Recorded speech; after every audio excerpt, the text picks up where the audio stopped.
Welcome to the Thrive Show, where we offer you practical advice that can be implemented into your daily spiritual lives to help you build a thriving home and a thriving sphere. Thanks for joining us. So today we're going to have an honest conversation about burnout, something that seems to be on the rise. Many people have dealt with it, whether they had the language for it or not. It's something that many of us here have dealt with, and so we're going to share some of the things we've learned along the way, and hopefully some steps toward health as you find yourself maybe on the edge or the precipice looking down at burnout and getting to a more healthy space. But as you may have noticed, if you're a regular watcher of the Thrive Show, we have a special guest with us today, Lane Sander. Lane, welcome. Hey, thanks for having me, guys. Appreciate the opportunity to be here. Would you mind just sharing with the viewers and listeners just a little bit about you, and that way they're like, who's this guy? Yeah, absolutely. So right now, I am the director of Renovate Counseling Services. We have offices here in Bluffton and then also in Huntington. I'm a licensed mental health counselor in the state of Indiana. I've been practicing for the last 7 years. And in addition to that, I am on staff as a pastor at Sunlight Wesleyan Church here in Bluffton. Been there for 10 years. So ministry is my first and highest calling, I tell people. But just appreciate the great privilege that I have to speak in the lives of folks in regards to their mental health and lead the really talented team that we put together, that God has assembled at Renovate. So it's a joy to lead that team. But then my most important job is being husband to Jennifer and dad to 4 kids. So 4-kid trend continues. 4 kids, there we go. Yeah, you gotta hire him. There you go. 4 kids, 4 kids, 4 kids. Yeah, it used to be a thing. Taylor always messed it up. We're okay with that. Yeah. He's not married, so Yeah. There's still time. So I'm sure we've all kind of been on maybe different varying levels of degrees of burnout and dealing with that. I'm just curious, for those of us here, what's been burnout for you, or how close have you felt like you've gotten? Because I know I have, and so I'll share some of that. But curious, before I share, any of you guys have any kind of experiences with burnout and what that has felt like? You can get as specific as you want or as general as you need. I think the thing for me is the thing that stuck out to me, what you just originally said at the beginning, was I didn't have the words to put to what was burnout for me in my life. Yeah. I think that I recently listened to a song called Numb Little Bug. I'm not sure if you guys have heard that song, but it's a real popular secular song right now that I think really encapsulates what somebody who's living through burnout is living like. And I heard that song and I literally just took the lyrics. I'll just read a couple of the lyrics. I got them on here. Do you ever just get a little bit tired of life? Like you're not really happy, but you don't want to die. Like you're hanging by a thread, but you have to survive because you have to survive. Like your body's in the room, but you're not really there. Like you have empathy inside, but you don't really care. You know what I'm saying? Like just kind of those kind of symptoms. And I thought that was just depression. I was like, okay, she's depressed. And so, but then I got on the all-knowing, omniscient WebMD, and I just tried to take. She has cancer and she's about to die. Right. Yeah. And I I tried to put a symptom to each lyric, and the first thing that came up was the phrase burnout, and I'd never thought of that definition before, and so I started to do a little more research, and I was like, man, I've definitely experienced that in my life through different phases, and it's kind of always hard to articulate exactly when, but I think there's some hot times for me are when it's all work or when it's all one area of your life that you're focused on and you're not living a well-balanced life. For me is typically when I feel burnout the most, but it's definitely happened in multiple different moments in my life. Can you share those lyrics again? Go through those again. Because I do think that captures it pretty well. Yeah. Do you ever get a little bit tired of life? Like you're not really happy, but you don't want to die. Like you're hanging by a thread, but you have to survive because you have to survive. Like your body's in the room, but you're not really there. Like you have empathy inside, but you don't really care. I feel like that does capture it pretty well. Yeah. Numb Little Bug. Numb Little Bug is the name of the song. It's a real popular secular song, and I Yeah. think it is for a reason. You know, Taylor Swift sings about breakups because a lot of people experience breakups, and she's one of the greatest singers in the world, and I think this song is very popular as well for a reason too. Well, I think that describes a lot of like what I have experienced with the burnout too. Is like, it's like there's something happening, and there's just a balance that's been thrown off, and you don't know what to do with it.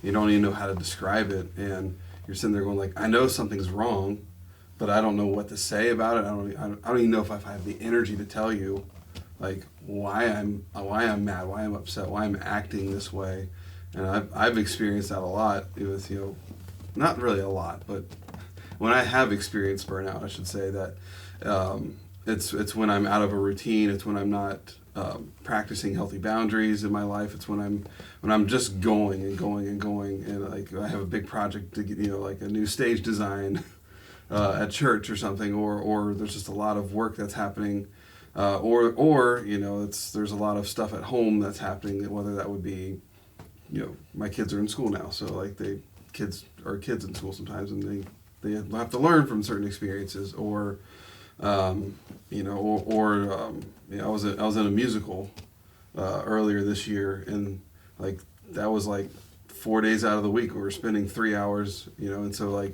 and I don't think I necessarily was close to burnout there, but those were times where I had to make sure that I had, from learning from past experiences, had set some healthy boundaries in my life so that I could avoid burnout as much as possible, because I was so go, go, go all the time. Yeah. Well, I think this too speaks to the reality that, you know, burnout has so many symptoms that look like other things, right? Yeah. You know, it can look like depression, it can look like anxiety, it can look like, you know, these things that, you know, sadness. I mean, it manifests as anger. You know, it's all these things that, can be dismissed as, oh, it's just this, or you're just struggling with that. But the deeper root issue there is burnout. Yeah. Lane, when someone comes in and says, hey, like I'm dealing with burnout, what's maybe the first 1 or 2 or 3 kind of questions you would ask to, you know, kind of work toward either getting to the root issue or kind of helping them work through that? Like, what is it? Because I would imagine it's kind of, maybe it's not just black and white. It's kind of a web of things that you have to kind of untangle. Right. I would say it would be great if people walk through the doors, right, and they're like, hey, I'm dealing with burnout right now. Okay, like that's, you know, that makes my job a whole lot easier. Yeah, that self-awareness. Yeah, that's great. No, that never happens, actually. You know, what happens is people come in and they're like, oh, you know, I just had an affair, or I just feel like, you know, my life is hopeless right now, or you know, I'm struggling with this addiction that I can't kick, or I relapsed in this way. You know, I mean, those, and then it's walking it back to, okay, what's going on? And then, you know, it's not that burnout is always obviously the thing that led to that, you know, but it's you know, I tell people it's kind of being a detective in that sense, where, okay, let's go back to the start to figure out what is really at play here. So sometimes it is something else, and it is just that thing. I mean, not to minimize those things, right? Like sometimes it is, okay, you know, you're struggling with depression, or maybe, you know, your addiction really is the, you know, kind of the crux of what you're struggling with. But sometimes it is burnout, and that could be a little, oftentimes more complex to deal with, of course. So I've got some examples, I believe, of some definitions of burnout, and I feel like that would be helpful. I'm curious if you would align with this. Sure. But like, speaking of WebMD, they've got a article that outlines the 3 types of burnout. One is overload burnout. This happens when you work harder and harder, becoming frantic in your pursuit of success. If you experience this, you may be willing to risk your health and personal life to feel successful in your job. The second type of burnout they kind of outline is under-challenged burnout. This happens when you feel underappreciated and bored in your job. Maybe your job doesn't provide learning opportunities or have room for professional growth. If you feel under-challenged, you may distance yourself from your job, become cynical, and avoid responsibilities. And then the third type they say is neglect burnout. And this happens when you feel helpless at work if things aren't going right. You may believe you're incompetent or unable to keep up with your responsibilities. Such burnout can be closely connected to imposter syndrome, a psychological pattern in which you doubt your skills, talents, or accomplishments. Would you say that kind of captures burnout, or if you had to put burnout in your own words, like what would you say, or is that pretty well? No, it cover sounds pretty accurate. I mean, I think it is important to note as we're talking about this today that burnout is not like a clinical medical diagnosis, right? So there's not. I mean, the DSM does not diagnose someone with. I mean, you can't diagnose somebody with burnout in that sense. There's not a medical checklist, But I think those three, kind of elements of that, different ways that it can manifest are, I would say, pretty accurate, because it is important to note that it does center around, work and what that looks like for somebody. So, yeah. It makes sense. When like my most recent on the edge of the precipice of burnout is how I usually put it, because I don't know that I would say I fell into burnout and was just kind of spiraling, but I do think that I was going down a road that if I didn't do what I did, like it would have ended up there.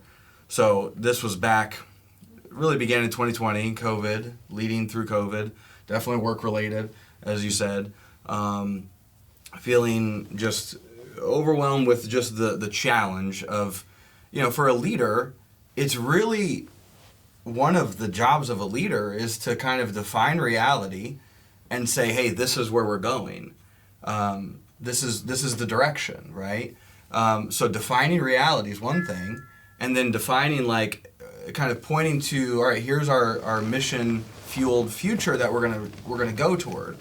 In COVID and all the uncertainty and the kind of questions, you had way more questions you had answers, and it was really hard to define reality. Like, well, are we going to be meeting in person? Are we going to be meeting online? If we meet in person, what's that going to look like? And all these little variables that you never really had to deal with in church ministry leadership. You didn't take that class in seminary? I didn't take that class. They didn't COVID offer prep that. class? No, Okay. it would have been nice. Yeah. That would have been helpful. They might have it now. Maybe they do. That would be a good addition.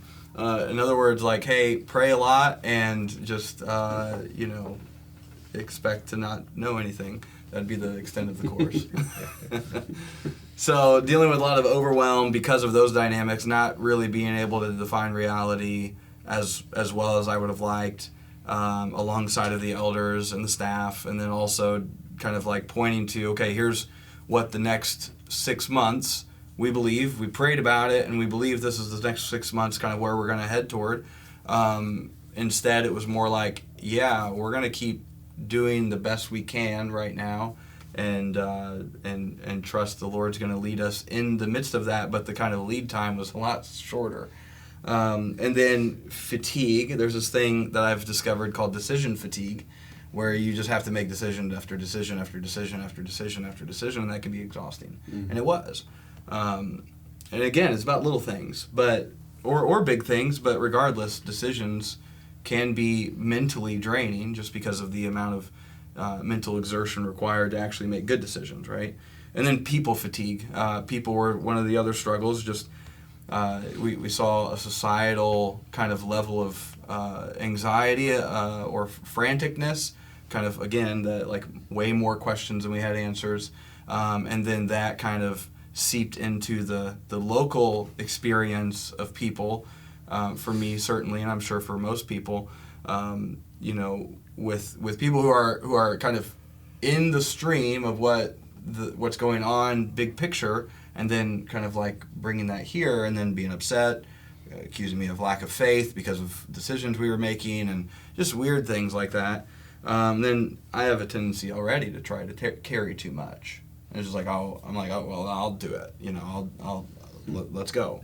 And then I wasn't having much fun. So Taylor, you talked about like having just too much in one area of your life. Right.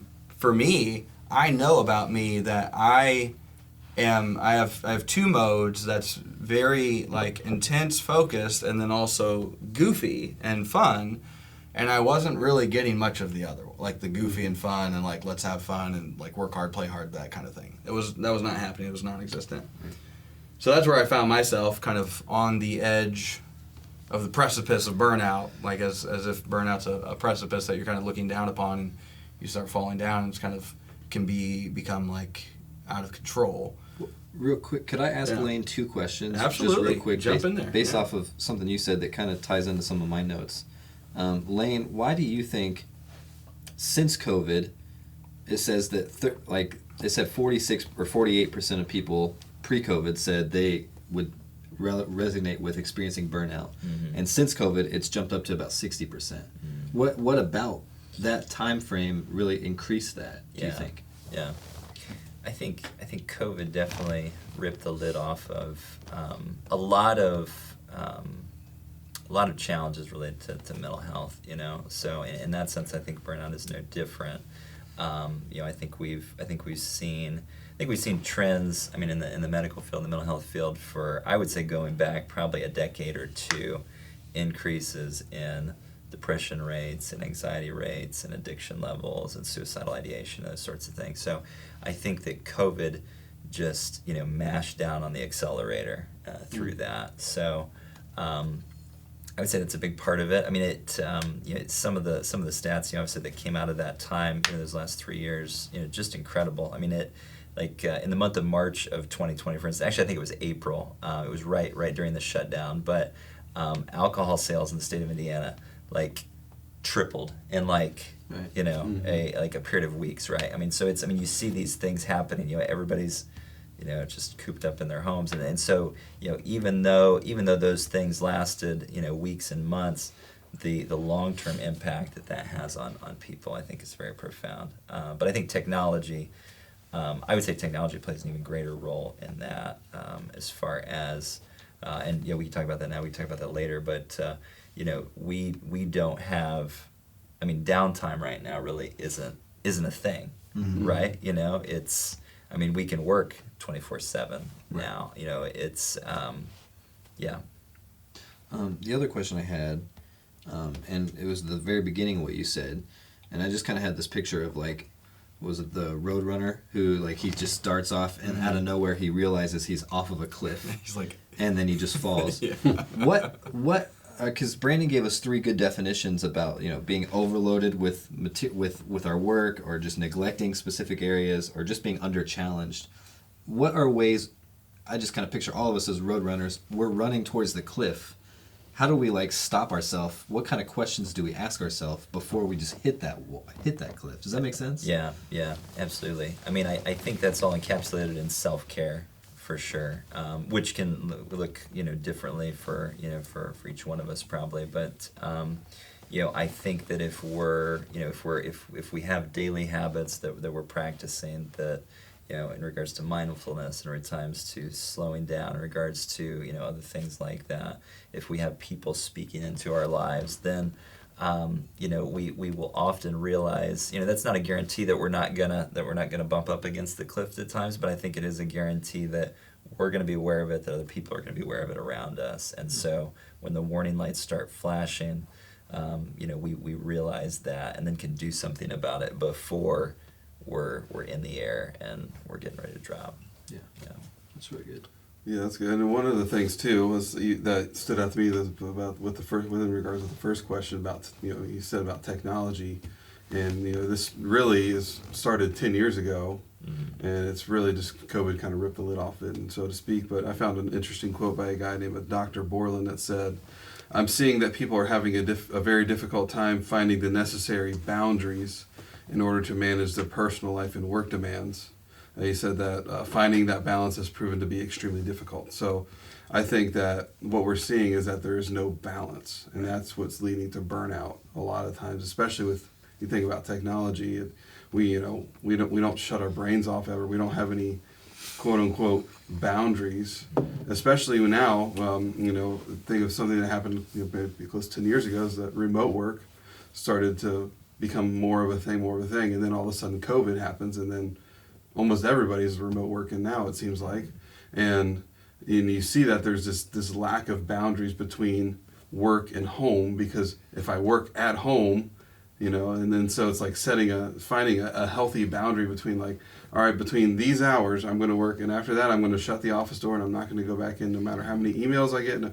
And what you see is that that's not happening. Right. And a lot of people don't have those healthy boundaries. Yeah. Well, the reality of, and I've had many conversations about this with people the last few years, is when you work from home, you also live at work. And who of us would want to do that, right? Like, who would go? I mean, this church is a beautiful place, right? But it's, you don't want to live here 5 days a week. You Right. don't want to sleep here. You don't want to brush your teeth. Hey, Aaron, put that cot away. So but that's the reality when you're working from home. Unless you have very rigid boundaries when it comes to that. That's the office that I only go into between these hours. I don't. I shut off the email alerts for work so that I don't get those after hours. I mean, those sorts of things that just don't happen. They need to happen, but they don't.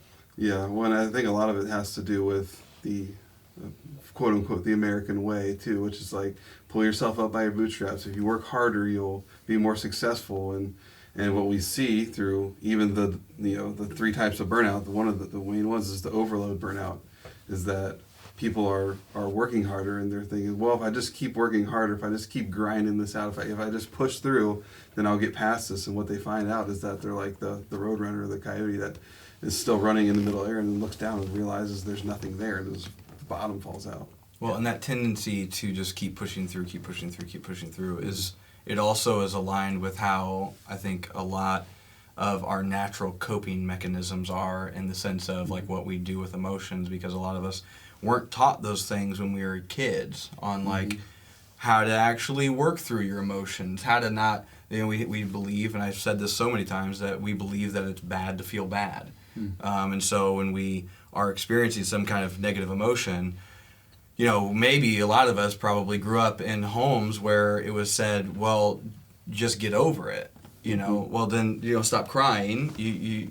I'll give you something to cry about. That kind of a thing, which as a kid, you're like, well, hold on. Like, I guess I have to stuff everything, right? I can't show anything of what's going on inside of me. So then I stuff it, and I keep moving forward, and I keep pushing through. And in some ways, like, pushing through things can be helpful, but it gets to a point where you might find yourself trying to push through a super thick steel wall, and you just can't. And so you're just exhausting yourself. And that's not just work related. That's just relationship related. That's life related. That's everything. And I do think, like, when we had the COVID shutdown, 2 weeks to stop the spread, everyone's at home. It kind of, maybe some of us felt like, oh, this is going to be nice, just kind of like chill a little bit. Yeah, 2 week vacation. But then that 2 weeks turned into a lot more time. And then it wasn't just that we have this unhealthy relationship with work. I think it's also that we, on a couple levels for families, how often do we sit down and just talk? And just spend time with each other face to face, not with a phone, not with a screen. And that was stretched, because now we've got to actually converse, like, because there's only so many Netflix shows that you're going to watch before you get burned out from that. And then also, like, because we've gotten used to always having some kind of input on us, the idea of sitting and being alone, practicing mindfulness, being alone with God, with our thoughts, and actually, like, allowing Him to search our hearts. A lot of us are scared to do that, because we're like, I don't know what to do once it's exposed, because I know there's some stuff I've stuffed down. And I just think all those things have been this kind of stew that it seems as though people going to counseling has rapidly increased. Have you seen that since COVID? Oh, absolutely, yeah. I mean, I don't have the percentage. I mean, I know in our practice what that's looked like, but because, people aren't doing that on their own. If you have boundaries, if there's margins in your life, then you are taking that time, each day to shut everything down and get quiet and spend time with God and in your own mind and your own thoughts. And those realizations come to light. And that's where I think a lot of times that clarity comes to, is this a push-through situation, or is this a, tap the brakes because I'm banging my head against a wall situation? If we don't take time to ask those questions, we're gonna go with our default, right? So, for those of us that are, maybe more type A or they're more driven, we're just going to keep charging the hill. Those of us that aren't, those of us that maybe are wired the other way, we might, and that's where, it goes back to some of the definitions we talked about earlier. But, for those folks, that can look like just giving up, in situations where we don't have to, where we maybe should push through. Right. So that can be, and that can create other challenges, maybe not related to burnout, but maybe related to other things. One other thing you said when we were talking about like how do we avoid falling off the cliff, you talked about having good accountability in your life, and aside from just going to counseling, what are good things that an accountability partner should be asking me or asking you? Yeah. I think anytime you have somebody that is close to you, that's doing life with you, and you give them permission to be honest about what they see, even when you don't like what you hear, I think that opens the door in a lot of ways. So I think, for those of us that are married, I mean, our spouse can not be our only accountability partner, obviously, and not in all things, but can often speak into the realities of what we're dealing with and going through. A good friend that's, maybe about the same level or same season in life, can definitely, help hold us accountable. And that can oftentimes be a mutual thing, when it comes to that.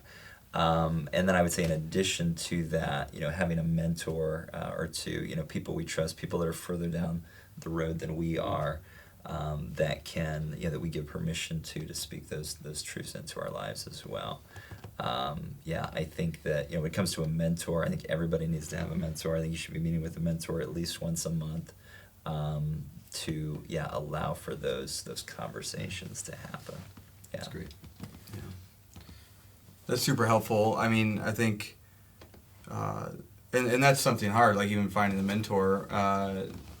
Would you recommend, my approach in the past and in the present is I just offer to buy them lunch about once a month, and then I ask them questions, sit with them, talk with them, that kind of thing. Is that what you would recommend, like kind of either ask them? Sometimes I've asked somebody formally, like, hey, can you mentor me? Yeah. Like actually making it completely explicit. Yeah. Other times it's like, hey, I'd like to get lunch with you once a month, and just approach them as they are a mentor.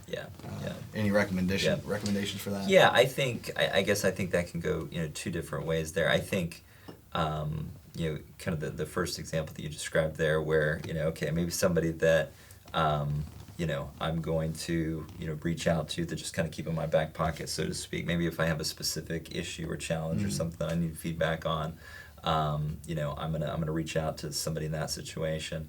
And then kind of a more formal, mentoring relationship would be somebody where there is some kind of, just kind of agreed upon frequency there of, somebody that I can go deeper with in that sense. If I'm getting together with somebody a couple times a year, if it's somebody that I've got that deeper relationship with that I've built over the years, then I can do that and they can still speak that truth into my life. If it's another leader that I respect or someone that I've just given that permission to, I'm going to be learning from them, but it's probably going to be more organic from the standpoint of they're probably not going to look me in the eye and go, hey Lane, like, how did that go 2 months ago? Because they're not gonna know that, right? But somebody that I'm meeting with consistently is going to be that person. And for some people that is a counselor, right? That is someone who maybe I'm only meeting with them even a couple times a year, but because they know me intimately, they're going to ask me some of those questions. We will return shortly to this episode of The Thrive Show. Our vision at the First Church of Christ is to build thriving homes and thriving spheres, and that can only happen with a thriving relationship with our God. Now, if you want a fun and interactive way to get your household thriving in all those areas, you're definitely going to want to check out this new game that we've created. It's called the Thrive Deck, and it's available now.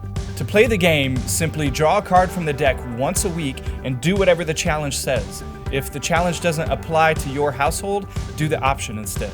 And if the challenge isn't quite challenging enough, then you have a bonus option you could do as well. Each card has a designated challenge based on one of the 3 different categories. One focuses on your home. These challenges are designed to help you thrive in your household, whether you live alone or with a spouse or with children. Another category emphasizes your relationship with God by offering new ways to encourage growth in your personal spiritual life. The last category prioritizes your relationships within your personal spheres of influence. These cards might challenge you to step out of your comfort zone with friends, coworkers, or acquaintances and help you all thrive in your relationship with God. So are you up for the challenge? Visit the FCC Welcome Center to purchase yours and keep thriving in your homes and in your spheres.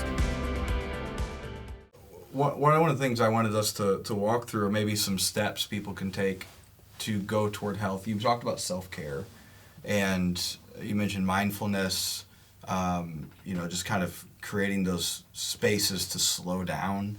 What would be some additional things that we can do? And I want you guys to weigh in too on some things that you do to just kind of keep yourself right in terms of a self-care perspective. But I'm going to start with you. What kind of things would you recommend? Yeah. I mean, personally in my own life, I make sure I'm spending time, every day, shutting off distractions, just spending time with God. That's crucial for me. And then I run. That's my main source of kind of stress relief, so to speak. So I can verify that. I see you running a lot. There we go. I'm always out there running from something. So, yeah. I remove the distractions. I don't have I'm just listening to the wind and traffic to make sure I don't get hit by a car. But that's good.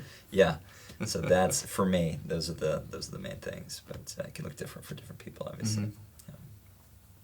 Yeah, I think for me, it's a lot of it's. I think for me was it's having a third party opinion. So whether that's a mentor, whether that's counseling. I know I have seen a massive benefit in my life from those two things, and also I think we can all agree that the stigma of you go to counseling when something's wrong is not a thing.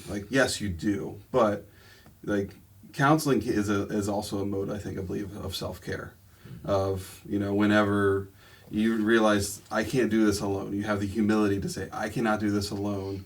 And you can find and I can speak from experience, a very reputable, very great counseling service, and like Renovate, we have here, the benefit we have here in town of, just going to a place and saying, this is what's happening. And they have the knowledge and the experience and the wisdom to be well, this might be what's happening. Let's talk about that a little bit. And just getting a third party, unbiased opinion about what's happening can play dividends in your life. And I've seen that happen in my life between me and my wife. My wife and I went to marriage counseling, not because anything was wrong in our marriage, but because we needed to have a third party discuss some things that we were going through. And it helped us down the road when we actually faced a real issue.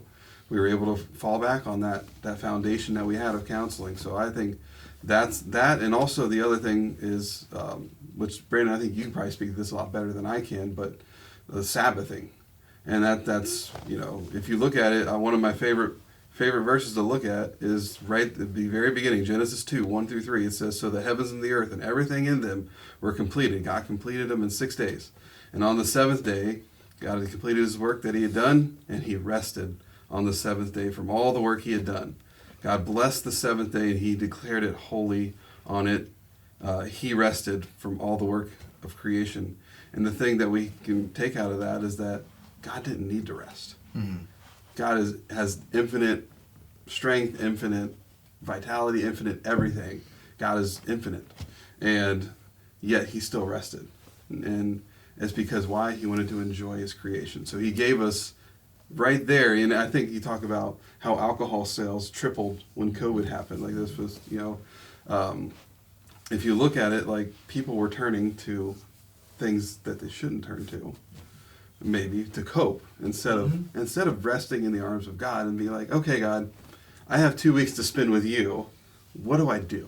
And so I think there's a lot of value, and I can say that my wife and I talk about the types of personalities. Both of us are kind of type B, well, especially when it comes to stuff at home. So it's hard for us sometimes when we have to be very rigid on our schedule if we're going to do a Sabbath. But we really try to take some time, whether that's a 24-hour period, which is suggested, or whether it's just 8 hours or whatever it is, to just be what, today we're going to do whatever we want to do, whatever we like to do, and we're going to take this time and spend it, whether, with those quiet moments we're going to spend in prayer, or we're going to just like reflect on, what God has given us and enjoy his creation, because why? God did it himself. So I think, the counseling and just maybe incorporating some form of rest for a period of time of regularity in your week, you can see the massive benefits that you can get from that. That's good. Yeah. I think for me, one thing I notice when I'm feeling maybe in a sense of burnout or heading towards it, and again, for me, a lot of times it just comes from working in a lot of hours at once, or not necessarily in a day, but in a week. I just all my focuses went towards work that 1 week. The thing for me, like, I literally like just immediately just go to sleep. I just try to get away and go to sleep, and I don't even know if that's like the right response. That's just the first thing I do. Is like I'm just gonna go sleep. I don't even know. But I think that I'm in my best mode when I'm focusing on every area of life, when I'm resting in every area of life, but also when I'm working in every area of life. And one verse that kind of really speaks out to me is, it's from the Message version, but it's Matthew 11:28-30, and Jesus he just says, "Are you tired? Are you worn out? Are you burnt out on religion?" And that word religion, it's kind of talking about the idea of having to work and measure up to be good enough for something. Are you burnt out on that? Come to me, get away with me, and you'll recover your life. I'll show you how to take a real rest. Walk with me, or rest with me, and work with me. Watch how I do it. And then the sentence I love the most is, learn the unforced rhythms of grace. I won't let anything heavy or ill-fitting on you. Keep company with me, and you'll learn to live freely and lightly. And I did a little bit of research in advance on this, on a couple people in Scripture who I think probably had some burnout. One in his ministry was Elijah. He defeated all the prophets, and then after he did that, he gets a letter from somebody else saying, "I'm going to kill you," and his immediate response is to run. And he did the same thing I did. He just went and fell asleep under a bush, and he had to.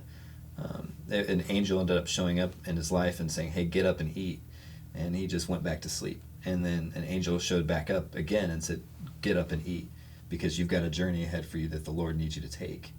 And it wasn't until he got up, ate, and went and found God and had a conversation with God that things started to shift in his life.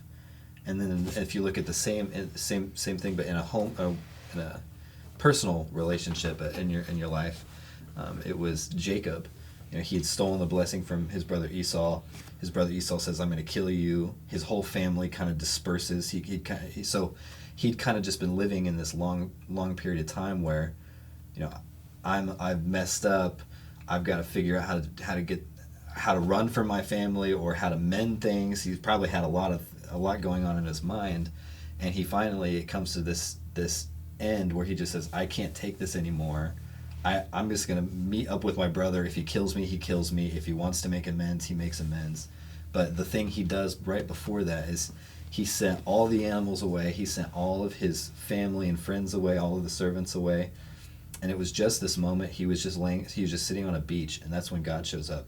And he starts wrestling with God, and he says, "Because you've wrestled with God, that's why I'm going to bless you." And it's just this moment of like, when you take it to God, God's going to show up in your life in a really powerful way. And so I think that, you can have all the remedies like what we've already been discussing today about having good accountability in your life and good XYZ, good time management and maintenance. But if God's not in it, you're probably not going to be very successful.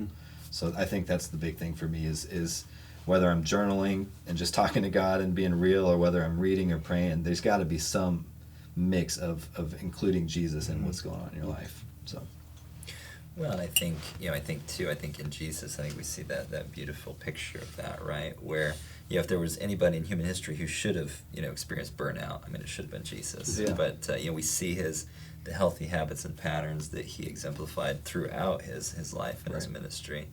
I mean, one could argue that, he didn't need to do that supernaturally. He could have pushed through, whatever. But I mean, he sets this beautiful picture and model for us of that time away, of that time alone, of that time of rest and refreshment. And, Even in the midst of a bunch of situations where there were still more people to heal. Right. There were still more people to teach. There were still more things to do. Yeah. His to-do list wasn't done. Yeah. And yet he still got away. Yeah. And that's something that is convicting, Yeah.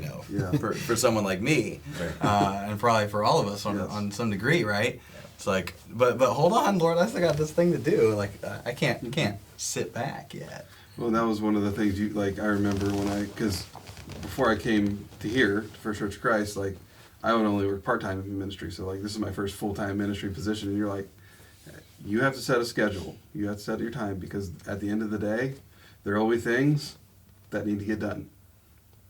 But you need to go home. You need to be a husband. You need to be a father. You can't spend all your time here.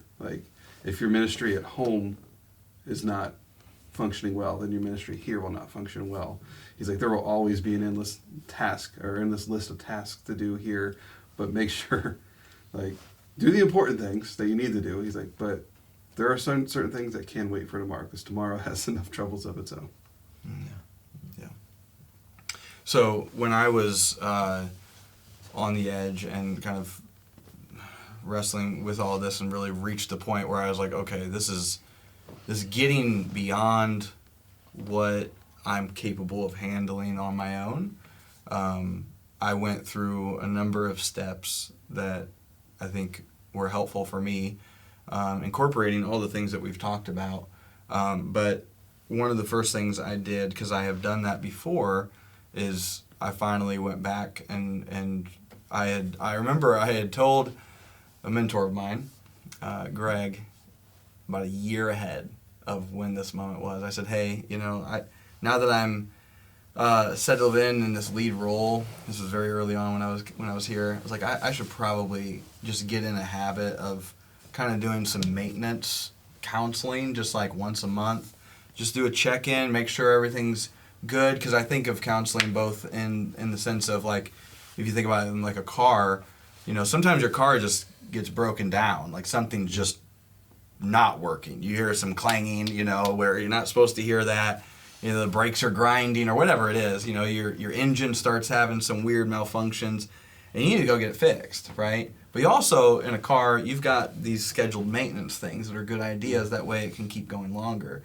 And so I think counseling can be both of those things. You reach a moment in crisis, and hopefully you didn't wait years upon years upon years to the point where now it's so far deep, so deep, that it's going to take so long to kind of untangle it, because we're complex human beings, especially in a relationship, like a marriage. You just go and create this normal of dysfunction. It's going to take a while to get out of it, and that's even if both parties are willing to work at it.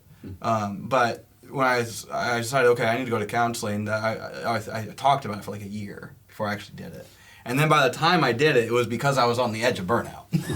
So I was having lunch with Greg, and I said, yeah, I got to go to counseling, I got to make this happen. And it was just an offhanded comment. And he said, you know what, Brandon? You told me that last time too. You also told me that a year ago. And he called me out. It was that was that accountability. I'm like, oh, you're right. Okay, who do I call? Because he had mentioned somebody. So I had made that call that afternoon. If it wasn't for that conversation, I wouldn't have called. And so I started going to counseling, started working through some things. And this was actually before COVID, and then kind of worked through some things, and then COVID hit, and I found myself in this spot again. There were some other things before, but so I started going to a counselor and started making it a regular thing. And part of counseling, I think, for me, is externalizing in a very intentional way that is also prompted by questions, and that's helpful, right? When we just internalize everything from those unhealthy coping mechanisms, it's not helpful, because it stays there, and it kind of swirls around, and there's nowhere to go. And then that's when you see the blow-ups where people just start going crazy with anger. It's because they probably just held on to too many things for too long. Right. So I started doing that, going to counseling. continued practicing the Sabbath. Thankfully, I had developed that. Sarah and I had developed that habit. We're very type A people, so good with routines, operate with routines, and so the Lord giving the Sabbath as a framework to live by, that made total sense to us. So we just started observing that. So that had been a continual thing. But then another thing that helped me was just getting back to good reading habits.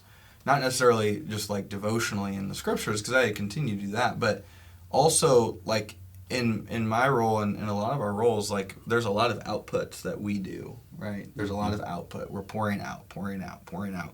And I know for me that my tank can get low if I'm not inputting good things, right? Healthy in, healthy out, that kind of thing. So started developing better reading habits just at home, like just even reading some fiction, just some things that speak life to me. There's this one book that I've read a number of times over and over again, and it just speaks to my soul. It's called Notes from the Tilt-A-Whirl by N.D. Wilson. It's this whimsical, hilarious, sarcastic philosophy, theology kind of meld together. It's wonderful and beautiful. It just helps me kind of generate some joy in life. And so I started doing that, and then this was like really pivotal for me. I began asking myself this question, and this came from a book I read called Leading on Empty, because that's what I felt like I was doing, by Wayne Cordero. And he asked the question, or he encouraged, to ask this question: is this a responsibility of mine or a concern of mine? And really what he was differentiating between was the things that you're in control of, that you can actually directly influence, and the things that are outside of your realm of control. Because I had found myself worrying a lot about the things that were outside of my control, and that's just a recipe for disaster, because then you're just going to go down that spiral of anxiety, because there's so many things and that's the stuff we watch on TV, that's the stuff we hear about on the news, it's the stuff that we, kind of like, if we're concerned about the future, a lot of times we're thinking about those kinds of things that are just outside of our control, and then we just spin our wheels. And I had found myself doing that. Like, there's a lot of things I want to fix, but I can't.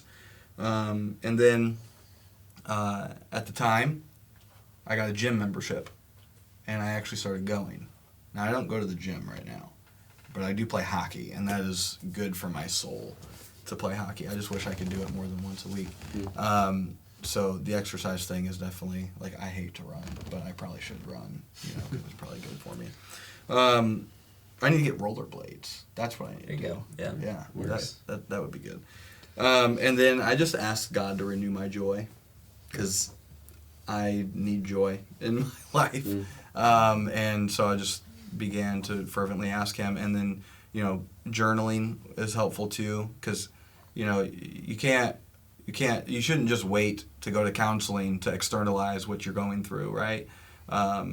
If you've got a practice of journaling, it helps, and that helped me a lot. I went back to that. And journaling for me has been something that I don't always do it every day, but it's certainly something that I go back to when I've got something I'm wrestling with, and my brain never stops. It's always going. And so I've got to, start calming myself down, and writing helps me do that.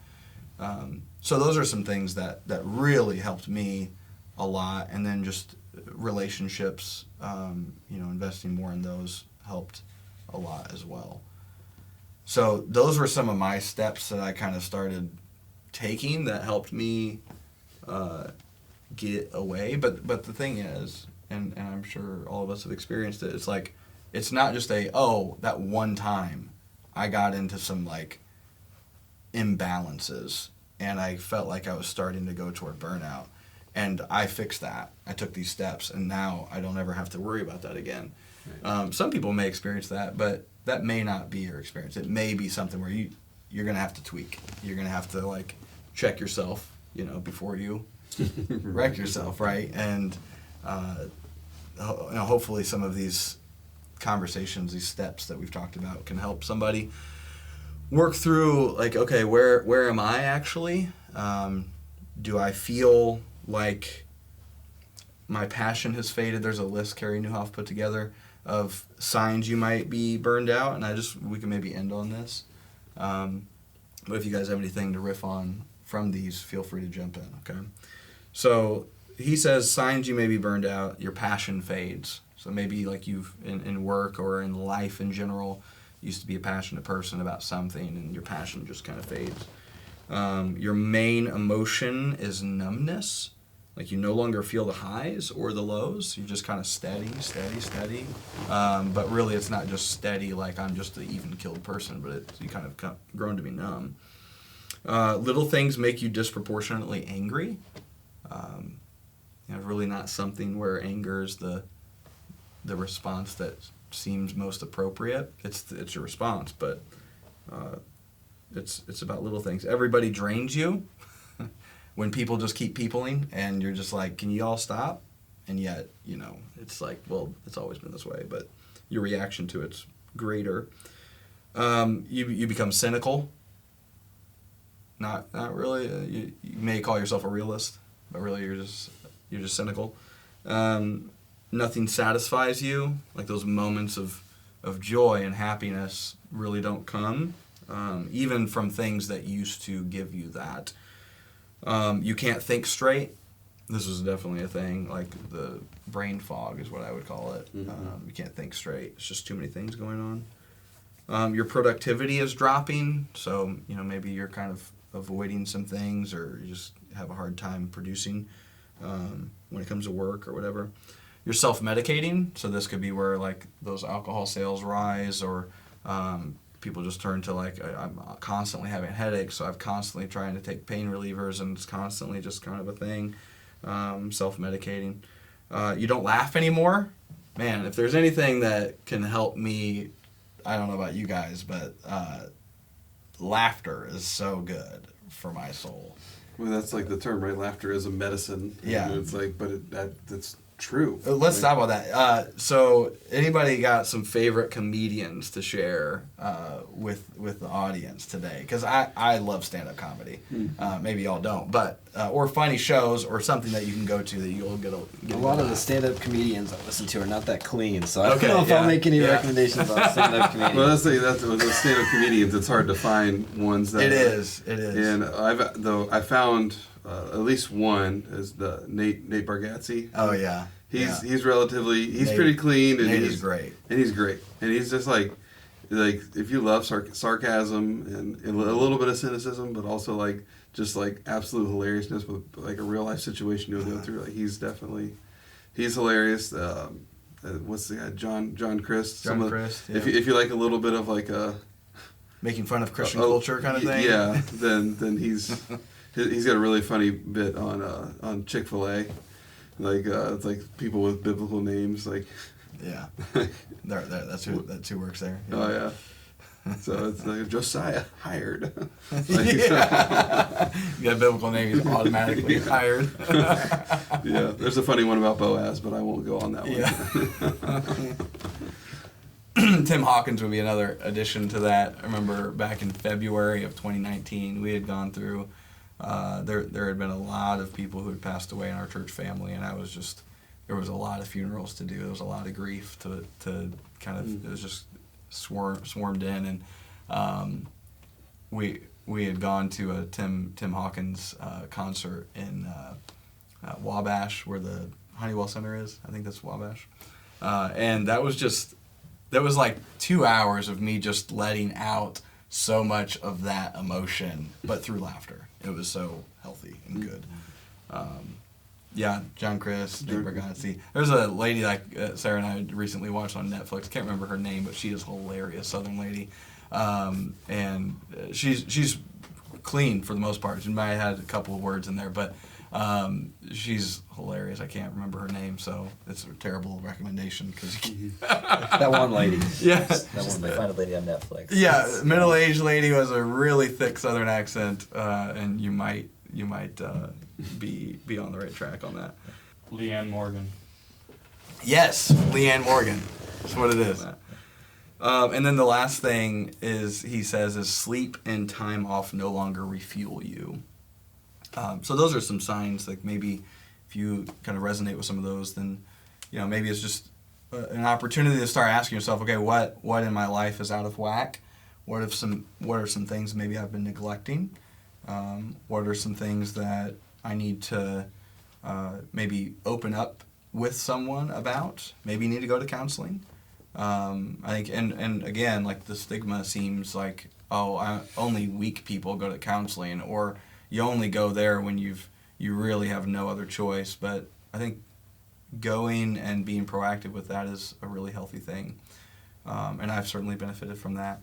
And I imagine that's why, Lane, you got into that, is to help people and help them create better habits. And so, any last thoughts on the topic of burnout? I would just say that if something that's come up in our conversation today has resonated with you, I mean, just to echo off what Brandon said, like,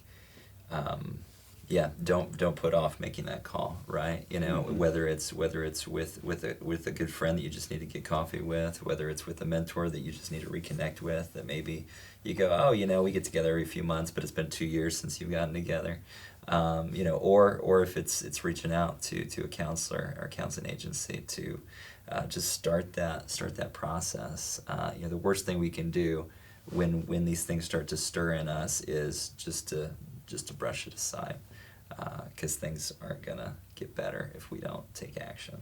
Yeah, they'll just kind of get worse. Yeah. All right, y'all. Well, thanks for joining us on this Thrive Show episode. We'll see you soon. Peace. Peace.